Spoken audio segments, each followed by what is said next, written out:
Hello everyone, welcome to my channel. আশা করি তোমরা সকলে খুব ভালো আছো, আমিও খুব ভালো আছি। আজকে একটা বিশেষ দিন। তো আজকে এই বিশেষ দিনে আমরা যাচ্ছি সকলে মিলে মন্দিরে। আজকে বিশেষ দিন বলতে আজকে দিনটা হচ্ছে আমাদের অ্যানিভার্সারি। তো আমরা আজকে যাচ্ছি রামেশ্বরে শিব মন্দিরে পুজো দিতে। ওখানে খিচুড়ি ভোগ আর ক্ষীর ভোগ দেওয়া হবে। সবাই আমরা রেডি হয়ে গিয়েছি, এখন আমরা বেরিয়ে যাব। টোটো চলে এসেছে আর আমরা বাইকে যাব কিছুজন মিলে। Happy anniversary. Happy anniversary. এই যে আমার বোন, ও রেডি হয়ে গিয়েছে, এখন একটু সাজুগুজু করছে। ইনিও রেডি হয়ে গিয়েছেন। ইনি হচ্ছে আমার মাসির মেয়ে। ও ওই প্রথমবার আমাদের বাড়িতে এলো, ও বিয়েতে আমাদের আসেনি। আর ইনি একজন সাজুগুজু করছেন, এখনও উনি রেডি হতে পারেনি। সবাই রেডি হয়ে গিয়েছেন, ওনার ঢং একটু বেশি, তাই উনি একটু ঢং করছেন। আমাকে ছবি তুলতে পারি, সেখানে ছবি তুলবো তো, সেখানে ছবি। মন্দিরে যাওয়ার জন্য সব জিনিসপত্র মা গুছিয়ে নিয়েছে। এখানে খিচুড়ির জন্য সবজিগুলো নিয়ে নিয়েছে, আর এখানে চাল, খিচুড়ির জন্য চাল আর ক্ষীরভোগের জন্য চাল নিয়ে নিয়েছে। এখানে ফল ফুল সব কিছু সাজিয়ে নিয়েছে। তো চলো আমরা এখন বেরিয়ে যাব। চলো তাহলে। বাইরে প্রচুর রোদ, কিন্তু ওয়েদারটা খুব ঠান্ডা ঠান্ডা মনে হচ্ছে, হাওয়াগুলো খুব শীতল বইছে। চলো আমরা তাহলে এবার যাওয়া যাবে।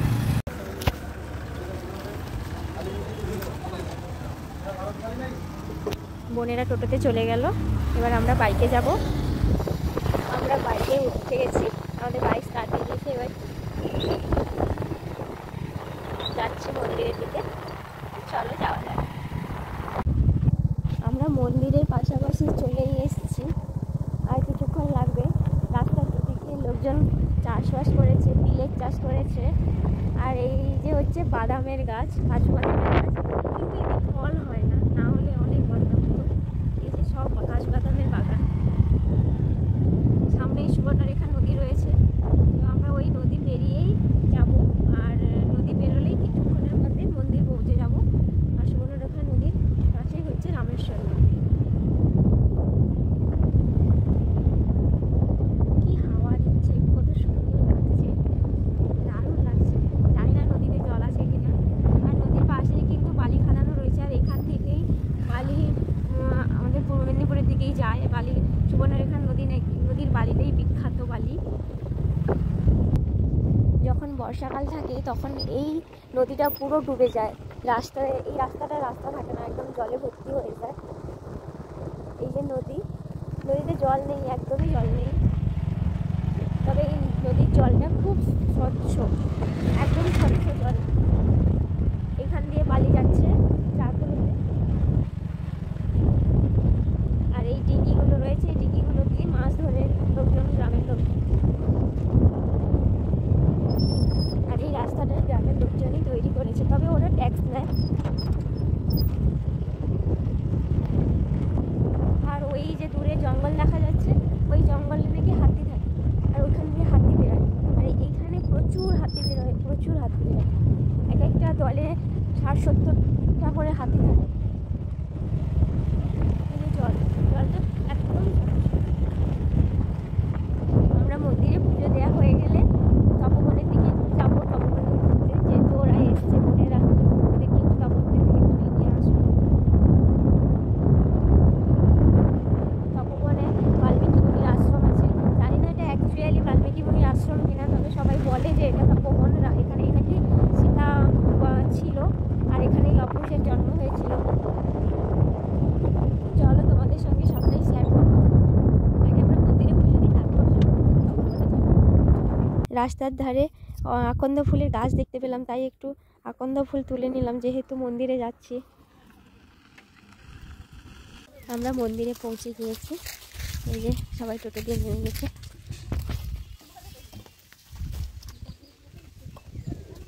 এই যে মন্দিরের পেছনের দিকটা, এই যে নন্দী। এই যে এটা একটা কাঁঠাল গাছ, এই গাছটাতে নাকি সাপ আছে, ঠাকুরের সাপ আছে, মাঝে মধ্যে দেখা যায়।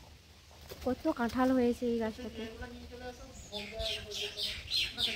আর এখানে ধাগা বাঁধা হয়, যে যার মনস্কামনা করার জন্য ধাগা বাঁধে এখানটা। এই যে মন্দির। মন্দিরের ভিতরে বন্ধ আছে, এখনো দরজা খোলা হয়নি।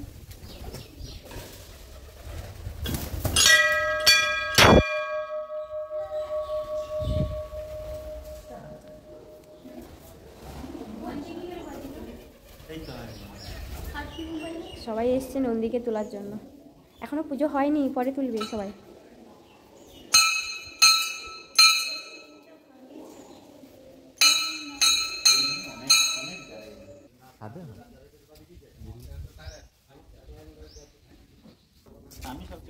মন্দিরের চারদিকটা আমরা একটু ঘুরে বেড়াচ্ছি। আমি সবার থেকে একটু দেখাবো, সাইড থেকে ছবি ছাড়ছে, সাইড থেকেই ছবি তোলা যায় ওই সাইড থেকে। এটা মন্দিরের সামনের দিক। কিছুদিন আগে এই গাজন মেলা হয়েছিল, তাই গাজনের এখনো ওই এটা দাঁড়িয়ে আছে।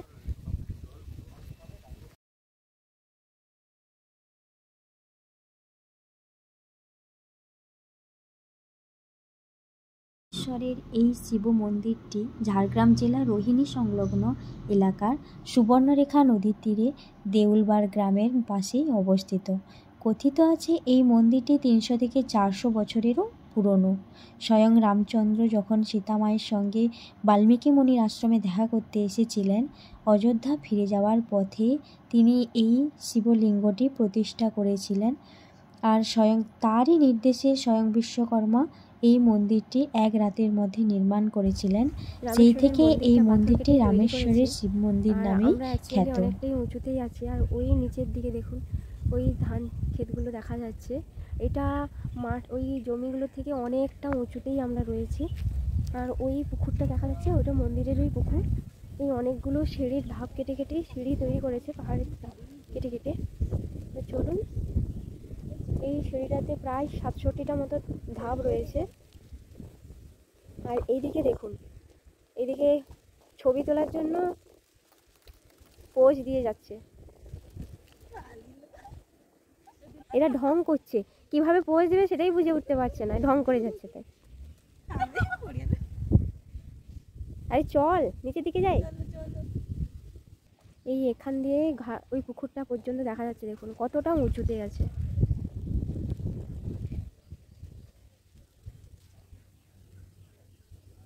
ঠিক আছে, চলো।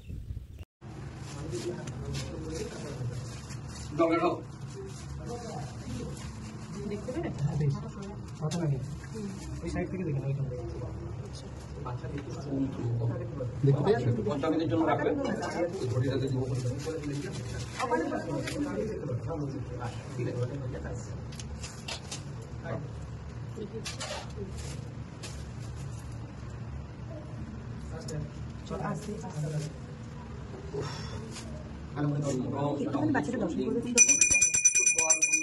মন্দিরে ঢুকে সবার নাম গোত্র ব্রাহ্মণ ঠাকুরকে বললাম, তো উনি ফুল দিয়ে সবার নাম গোত্রের সঙ্গে আর আমাদেরই দুধডাব ঢালতে বললেন। দুধডাব ঢেলে ভালো করে একটু ঘোরাঘুরি দিয়ে বেরিয়ে এলাম।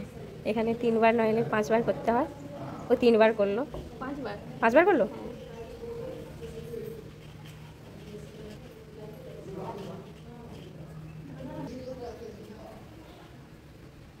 তো কানে কানে আবার কি বলছে মনের কথা, নে তোল।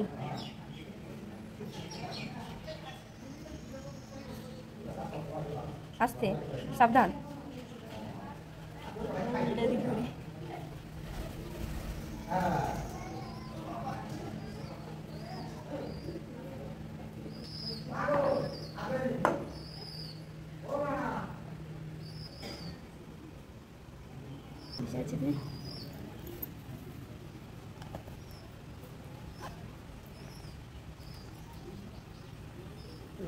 রিমি গেছে এখন ঘোরাতে। তোর কাছে 1 টাকা নেই না? আচ্ছা আচ্ছা, 1 টাকা দেন, 1 টাকা।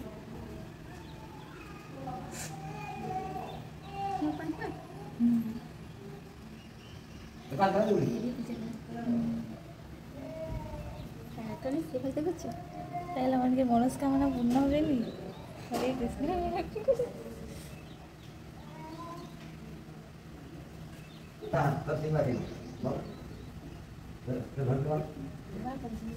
আমরা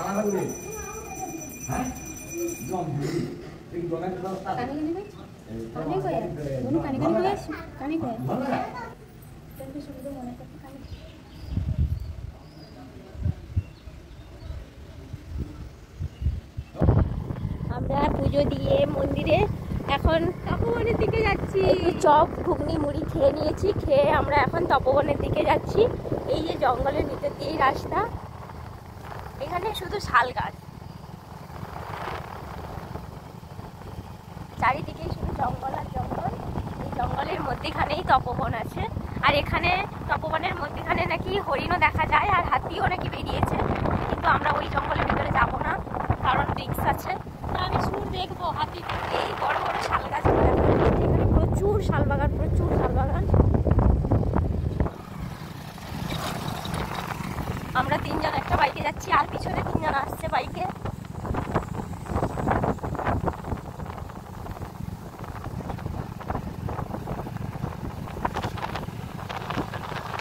এই যে তিনজন চলে এসছে। কোথায় যাচ্ছ তোমরা? যাচ্ছ কোথায় তোমরা? ঠিক আছে চলো, আমি হাতি দেখবো, হাতি। আমরা তপবন পৌঁছে গিয়েছি। এই যে আমরা তপবনে ঢুকছি, চারিদিকে শুধু জঙ্গল, পাহাড় কেটে কেটে রাস্তাগুলো তৈরি হয়েছে। এই যে সুবর্ণরেখা নদীর একটু একটু করে স্রোত বয়ে চলেছে।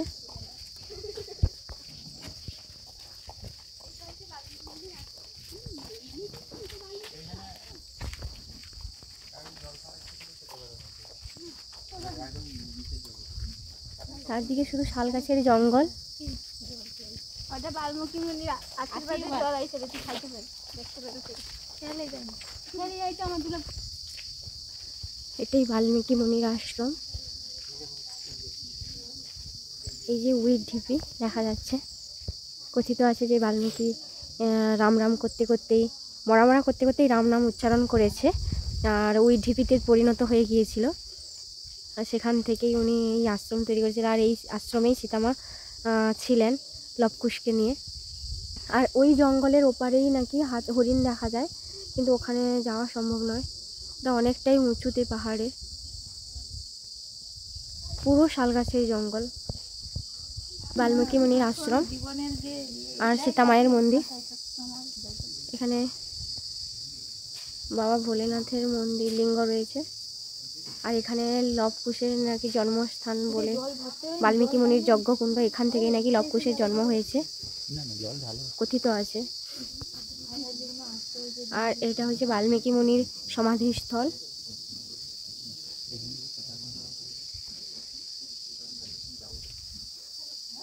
এটাকে সীতাকুণ্ড বলে।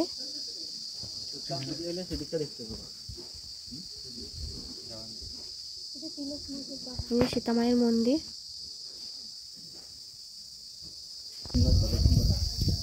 এটা সীতাকুণ্ড, এখান থেকে নাকি লবকুশের জন্ম হয়েছিল। এখানে 3 বার প্রদক্ষিণ করার পরে যে যা মনস্কামনা করে তা পূরণ হয়।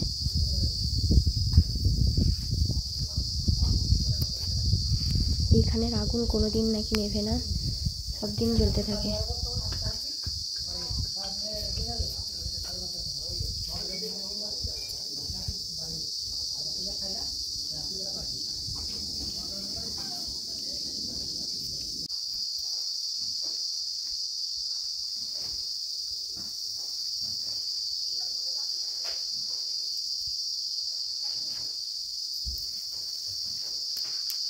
এখানে রাম, লক্ষ্মণ আর হনুমানজির মূর্তি রয়েছে। এখানে হনুমানজি এসেছিলেন সীতামায়ের সঙ্গে দেখা করতে।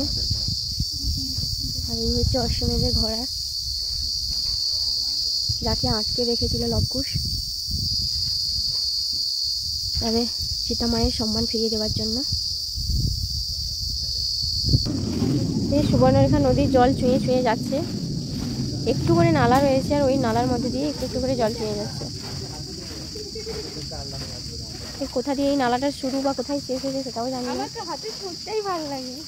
পুরো জঙ্গলের মধ্যেখানে, জঙ্গলের মধ্যেখানেই এই বাল্মীকি মুনির আশ্রমটা স্থাপিত হয়েছে।